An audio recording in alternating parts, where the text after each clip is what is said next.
Bonsoir à tous, il est 20h30 et nous nous retrouvons pour notre cours d'Alacha sur la fête de Sukkot. Je voudrais que ce cours soit donné pour la Refoua Shelema de Yoel ben Mesod Atia, Chaim Achlouf ben Atou Ada, Céline Shirel Batetel Yakot, Chaim Pinchas ben Jamila, Yaakov ben Mesoda, Leana bat Lea, Céline Rachel bat Janine Chana, Esther bat Vaya, Raphaël ben Chana, Yom Tov ben Chaya, Machlouf ben Yona, Uriel ben Yvon Chaya Amar, Binyamin ben Yitzhak, Mesoda bat Bela, Sarah bat Chaya Simcha, Mesoda bat Juliette Sarfati, Shimon ben Machlouf, Dvora bat Aziza, Eliaou ben Doli Zouira, Avram ben Mesodi Aferiat, Yehuda ben Avram Narboni, Yaakov ben Shlomo Aseraf, Dorit Dvora bat Edith, Yosef ben Aisha, David ben Eli.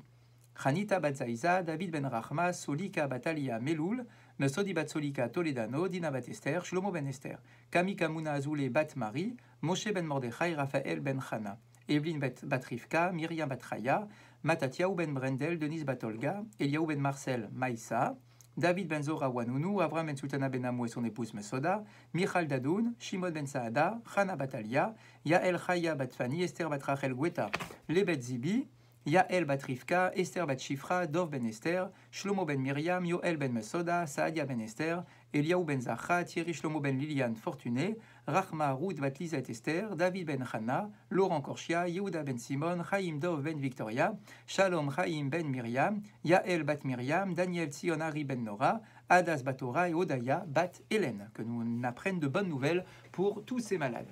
Et je voudrais également dédier ce cours pour l'élévation de la Neshama de Nissim ben Laetitia Azogi, Chaim Yaakov ben Esther Lydia Isti, Shalom ben Yehuda Ganem, André Victor Chai ben Eliaou, Meir Chai ben Avraham Cohen, Zora Georgette bat Esther, Félix Adani ben Emma Simcha, Yosef ben Chana Flak, Marcel Mesod ben Simi, Zouira Rose bat Simcha, Yehuda ben Penina, Eli ben Chana ben Shimoun, Yosef ben Shalom, Mesoda bat Oraida Karsanti, Aaron ben Solika, Nina bat Kati Matzliach bet Politi, Léa Rivka bat Rachel, Henri Aaron ben Raphaël Matatia, Chai Victor ben Yakuta, Roger Chaibarou ben Abraham Koskas, Yehuda Baralia, Abraham ben David ve Esther, Pinchas ben Shmuel Cohen, Dora Tamar bat Madeleine, Mesod ben Mimoun ve Joar, Yitzhak Cohen ben Rachel, Rav Reuven Mesod ben Esther Hamou, Yosef ben Esther Tebol, Mordechai ben Chana Assoulin, Claudine Chamsa Michal bat Simcha, Arlette bat Léa Samama, Yolande Ejma Alimi, Shlomo ben David Aseraf, Shalom ben Yosef, Yitzhak ben Lezer, Ari Henri Chaim ben Simcha Perez, Simon Perez,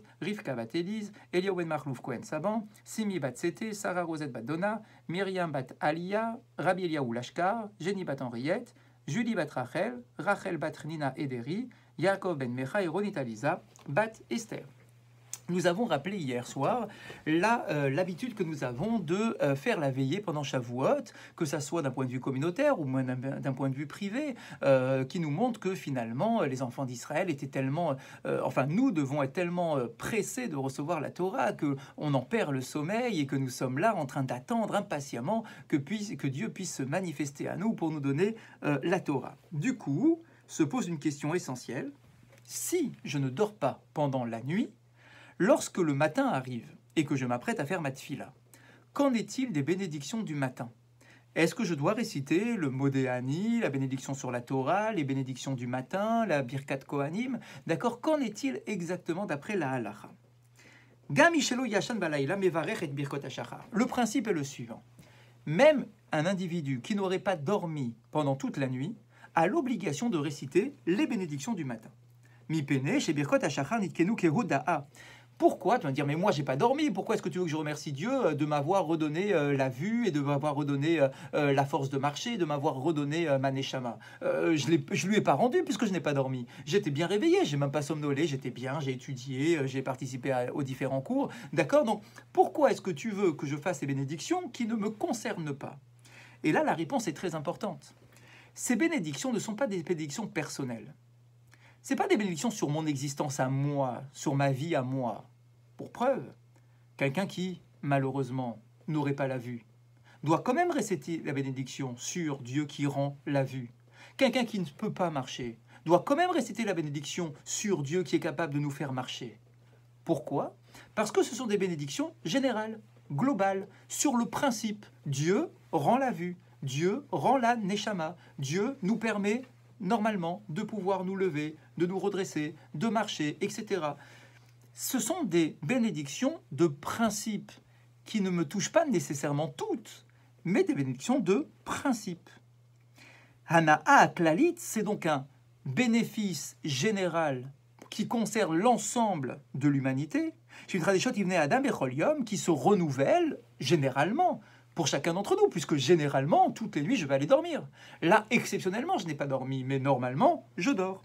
Velachen, gamishelo nehene beofen ishi midevar mesuyam. C'est pour cette raison que un individu qui ne tire pas profit personnellement d'un point en particulier qui est abordé par les bénédictions en question, mevarech alav, devra tout de même réciter la bénédiction. Omnam, legabé mispar brachot, yeshtam chiluke minagim. Donc, de manière générale, la vue globale, c'est de se dire, oui, on doit réciter les bénédictions du matin, même si je n'ai pas dormi. Ça, c'est la vision générale. Maintenant, il y a quelques bénédictions au milieu des bénédictions générales sur lesquelles il y a une discussion de nos maîtres pour savoir s'il faut les réciter, oui ou non. Les Nyan Netilat Yadayim, par exemple, la bénédiction de Netilat Yadayim que l'on fait donc au matin. Mais là, je n'ai pas dormi. Tsarir litol Yadayim lifnei tfilat shacharit. On sait normalement, avant de commencer shacharit, quand je me réveille, quoi, je fais Netilat Yadayim. Et là, shenerleku haim levarech al netilazo. Donc, faire le geste Netilat Yadayim, c'est certain. Mais est-ce que l'on doit réciter la bénédiction de Netilat Yadayim? Les minaga ashkenazim. Hatovu להתפנות לפני התפילה ולנגוע באחד המקומות המכוסים שבגוף, שמאז הרחיצה הקודמת הזיע בו מעט, ובכך יתחייב בנטילת ידיים בברכה. Eh bien, il y a eu une première opinion, une première idée, qui était de dire, eh bien, pour pouvoir réciter cette bénédiction, enfin, faire Netilat Yadayim avec sa bénédiction, il suffit, une fois qu'on a terminé la veillée, avant de commencer l'office de Shacharit, d'aller aux toilettes. Le fait d'aller aux toilettes, de toucher des parties de notre corps qui sont généralement recouvertes, d'avoir fait nos besoins, nécessite, grâce à cela, vient justifier le fait que l'on fasse Netilat Yadayim avec la bénédiction du matin. D'après beaucoup de décisionnaires séfarades, il y a une grosse discussion sur le sujet. Beaucoup de décisionnaires séfarades disent qu'il ne faut pas réciter la bénédiction de Netilat Yadayim dans ce cas-là, même si je vais aux toilettes. Tout le monde n'est pas d'accord, c'est juste une opinion qui va dans ce sens-là, parce que, effectivement, moi, j'ai pas dormi. La bénédiction du Netilat Yadayim ne se récite que si j'ai été dormir. Donc, on a ici deux opinions qui sont présentées. Dans le monde ashkénaze, d'aller aux toilettes pour ensuite faire la bracha convenablement. Dans le monde séfarade, en tout cas, beaucoup dans le monde séfarade disent qu'il ne faut pas réciter la bénédiction de Netilat Yadayim après une veillée. Ça, c'est pour la bracha de Netilat Yadayim. Les Gabé Birkot à Torah. Qu'en est-il des bénédictions de la Torah? Muskam Shemi Yashan Bemeshech Hayom Shelifneken, les Pachot Ratisha, Yevarer Baboker Birkot à Torah. Alors là, on a une opinion qui est très intéressante, où on nous dit que si on a fait la sieste dans la journée, ne serait-ce qu'une demi-heure, donc je parle bien du cas où on fait la veillée, hein. Je suis réveillé pendant la nuit, mais je me suis préparé à ma veillée tout de même. J'ai un petit peu dormi dans la journée qui précède ma veillée. Eh bien, l'Halakha nous dit que si on a dormi ne serait-ce qu'une demi-heure dans la journée avant la nuit, eh bien, lorsque le matin arrivera, on pourra faire la bénédiction et il faudra faire la bénédiction de la Torah. Maintenant, si j'ai travaillé la veille, j'étais occupé, j'étais en train d'aider mon épouse pour préparer les repas de fête, j'ai aidé mon épouse pour nettoyer la maison, etc., etc., et que je n'ai pas dormi la journée. Les da'atrov roubam shel poskim yevarech et birkot Torah. D'après la plupart des décisionnaires, on pourra faire la bénédiction de la Torah. Aval kevad sheyesh me'at poskim shesovrim shelo levarer lechatrila tov leshomra me'adam sheyashan.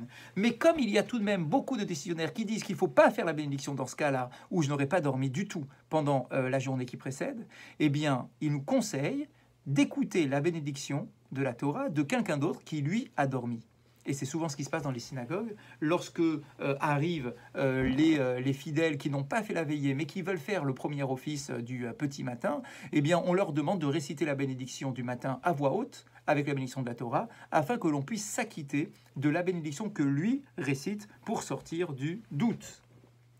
Les gabé birkot elokai neshama, ou ve'ama'avir shena, yashomrim, shirat miyashan be'atzmo yachol levachan. Pour la bénédiction de Elokai neshama, ainsi que pour la bénédiction Amavir Shene Chevla Me'enenu Unuma Me'afapenu. Certains nous disent qu'on peut réciter cette bénédiction que si on a dormi soi-même. Ve'alken, nachol leshom hamechaver sheyashan. Et là encore, pour sortir du problème, il est conseillé d'écouter la bénédiction de quelqu'un qui a été dormi pendant la nuit. Maintenant, si je ne trouve personne, imaginez que tout le monde a fait la veillée, ou bien, comme nous cette année, eh bien, j'étais seul à la maison, je ne suis pas avec un minyan, j'ai fait ma veillée tout seul, et puis voilà maintenant le petit matin pour faire mes bénédictions du matin. Eh bien, on nous dit que dans ce cas-là, on pourra malgré tout, même si je n'ai pas dormi, réciter les bénédictions. Vekar noagim kol Asfaradim, Vechelek me Ashkenazim, et c'est ce qu'on retrouve dans les communautés séfarades et dans une partie des communautés ashkénazes.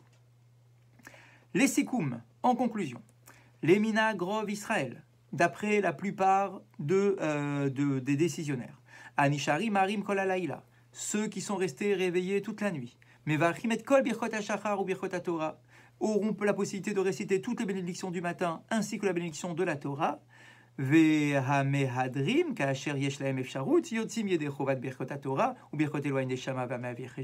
Maintenant, ceux qui veulent faire attention, eh bien, devront s'efforcer, premièrement, d'aller aux toilettes, et deuxièmement, d'écouter les bénédictions de la Torah, Elokai Neshama et Amahavir Shena, de quelqu'un qui a véritablement dormi pendant la nuit et qui pourrait nous acquitter par sa bénédiction. Les Gabezman Abrachot se pose aussi la question de savoir, mais à partir de quelle heure est-ce que je pourrais réciter ces bénédictions?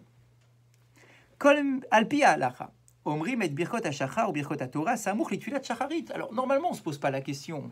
J'ai été dormir, je me réveille le matin, c'est le matin, je m'apprête à aller faire ma tfila de shacharit, eh bien, je récite les bénédictions du matin avant d'aller faire ma tfila.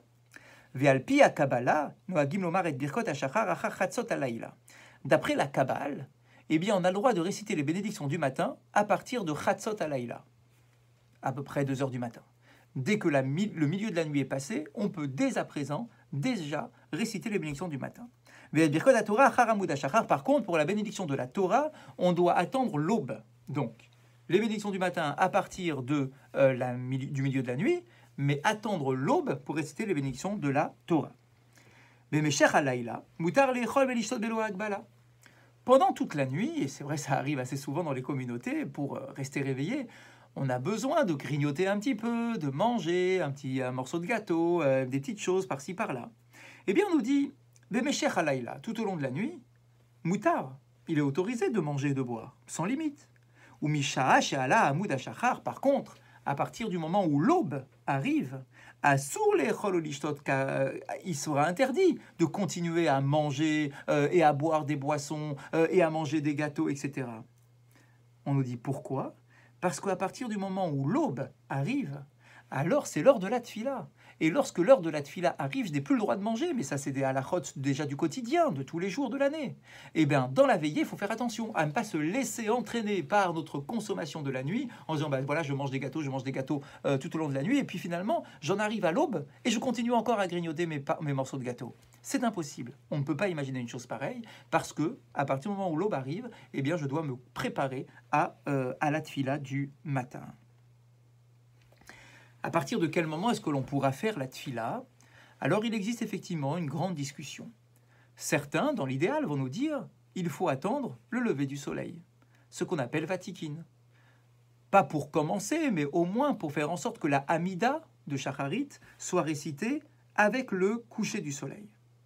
Ça, c'est dans un idéal. Maintenant, il faut savoir tout de même, c'est quand même important, que certains de nos décisionnaires nous permettent d'avancer l'heure de Shacharit lorsqu'on est resté réveillé toute la nuit et de faire l'office de Shacharit à partir de l'aube, à peu près 1 heure avant le lever du soleil. Pourquoi? Parce que premièrement, en théorie, c'est autorisé, c'est pas l'idéal, mais c'est autorisé, et surtout, si quelqu'un est resté réveillé, peut-être qu'il va être fatigué. Peut-être qu'il ne va pas tenir d'attendre le lever du soleil pour ensuite faire cette tfila. Peut-être qu'il va s'endormir, qu'il va somnoler pendant la tfila et on aurait perdu l'essentiel. Donc il faut savoir, et vous le savez dans nos différentes communautés, que dans certaines synagogues, effectivement, on a l'habitude de commencer l'office avant même qu'il ne fasse jour à partir de l'aube. Une coutume sur la fête de Shavuot, Rabbi Nahagou, certains ont l'habitude, beaucoup ont l'habitude, ça revient déjà de l'époque des Rishonim, de consommer à Shavuot des aliments lactés ou de vache, mais pas que du lait. Certains ont également l'habitude de manger du miel. Mais Kora Minag, quelle est l'origine de ce minag? Enfin, il faut savoir que ce minag vient des Ashkénazes, de l'Allemagne, Vetsarfat, de France, et il s'est ensuite répandu dans beaucoup de communautés. Il ne se trouve pas dans toutes les communautés, mais dans certaines communautés, et puis finalement c'est devenu un peu, vous savez, un mouvement de mode, même si on n'est pas forcément ashkénaze ou bien forcément des communautés ancestrales françaises, eh bien certains se sont dit, bon, finalement la marque de Shavuot c'est de manger des mets lactés. C'est bien évidemment pas une obligation, mais c'est effectivement quelque chose qui est reconnu, qui est vu au sein des communautés juives. Kamata Amim Niskaru Belaminag, les raisons, vous les connaissez déjà. L'une des raisons, c'est de dire tout simplement parce que l'on consomme donc des mets lactés et du miel, parce que la Torah est comparée au miel et au lait. Chez Nehemar, comme il est dit dans le Shir Hashirim, Devash vechalav tachat leshoner. Le miel et le lait sont sous ta langue. Ve'amru chachamim, et nos chachamim nous enseignent, Besha'a shamdu lifnei har Sinai ve'amru. Et au moment où les enfants d'Israël étaient au pied du mont Sinaï, et qu'ils ont dit d'une seule et même voix, Kol asher diber naaseh venishma, tout ce que Dieu dit, naaseh venishma, be'ota shara, à ce moment précis, amar lahem hakadosh baruch hu, Dieu a donné cette phrase, des vaches vechalav tachat leshoner. Vous vous êtes engagé à respecter tous les commandements de la Torah avant même de les connaître. Alors moi, je vous garantis que cette Torah sera douce à votre palais, comme le lait et comme le miel. Kelomar bisrout, c'est-à-dire que c'est le mérite de la réception de la Torah sans la moindre condition qui fait que la Torah va nous paraître douce, c'est-à-dire que Dieu fera en sorte que la Torah soit douce et agréable comme le lait et le miel. Otaha Muskar, la deuxième raison tout aussi célèbre que la première, qui est rapportée par nos Chachamim, Shaliede Achilat Machale Chalav, Itzarchu Leachin Shnei Lachamim, Aechad Leochlo Ima Achale Chalav, Veacheni Leochlo Ima Achale Basar. Eh bien, on nous dit, à l'époque du Beth Amikdash, il y avait deux pains qui étaient offerts. Et certains veulent nous dire, les deux pains viennent représenter un pain qui sera consommé avec du lait et un autre pain qui sera consommé avec de la viande.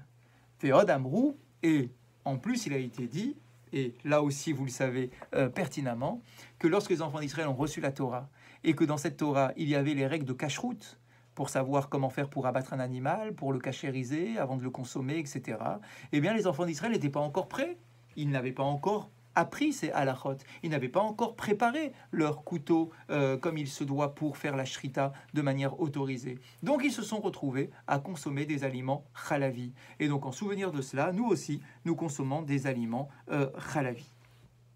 Toute la question est de savoir, est-ce une obligation? Est-ce qu'on doit faire un repas entièrement consacré au chalavi?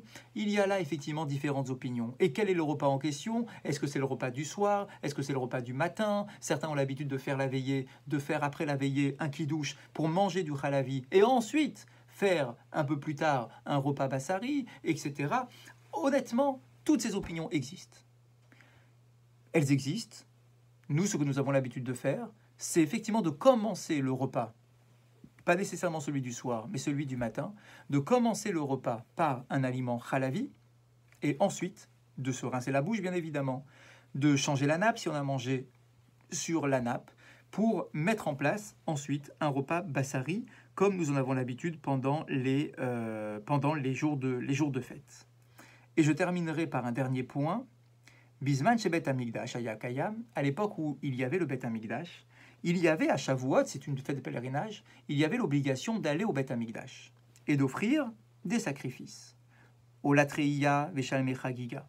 À Korban Arishon Shelachan, d'accord, il y avait d'abord un Korban Ola, ce qu'on appelle Ola Treia. Il y avait également des Shlamim, une autre catégorie de sacrifices. Mais on nous dit, Mishelo ikrivam beyom arishon, yachol haya leashlim et chovato lakrivam ad siyum achai.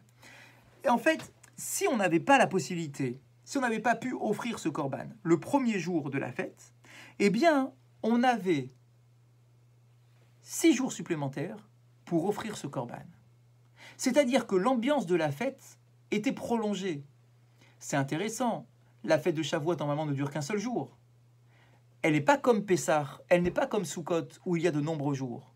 Mais on a trouvé une solution pour prolonger l'ambiance de la fête. Et on a donc 6 jours supplémentaires pour pouvoir offrir le korban de la fête de Shavuot. Et donc du coup, on se retrouve à être en fait du 6 Sivan au 12e jour du mois de Sivan, 12e jour inclus. Et c'est pour cette raison, et vous le savez également, que depuis Rosh Chodesh Sivan jusqu'au 12e jour du mois de Sivan, eh bien, nous n'avons pas l'habitude de réciter les tachanonim, les supplications dans l'office, parce que justement, c'est une période qui est considérée comme étant une période de célébration, une période de fête. Et comme on pouvait amener nos corbanotes jusqu'au 12e jour du mois de Sivan, eh bien, nous ne récitons pas de tachanonim jusqu'au 12e jour du mois de Sivan. Bonne soirée à vous tous et à demain.